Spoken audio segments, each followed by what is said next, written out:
Bisan kung Sabado ugma, Talisay City bubukas og vaccination site alang lang yun sa mga senior citizens. Ang detalye sa report ni Fimari Dumabok. Kiniaron mahatagan og kay gayunan ng mga senior citizen sa syudad nga makapabakuna pa.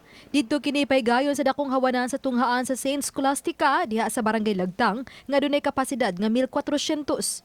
Gipanantawan sa Talisay City Health nga mahurot na ugma ang nabiling single-dose vaccine sa Johnson & Johnson. One day affair na siya, vaccination site. So, nihangyo na ta sa mga madre sa Saint Scholastica. Ang sa J&J Magodis, especially yun ni para sa ilha, para wala na second dose. So, kaisa na sila bakunahan, nga, dili nahago sila magbalik-balik.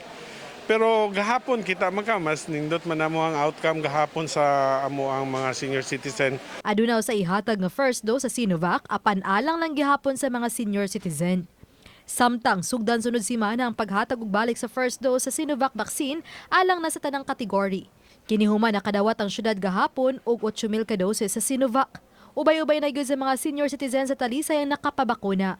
Gani gahapon lang dul-ana sa 1,000 ang nabakunahan gamit ang Johnson vaccine. Sa pagkakaroon, kapina sa 40,000 ang nabakunahan sa Dakbayan. Samtang 60% na sa gitarget nga 170,000 nga mabakunahan ang na-master list sa syudad. Ang atong bakuna is wala pa ta naka-half pero ang atong registration sa master listing more than half na ta.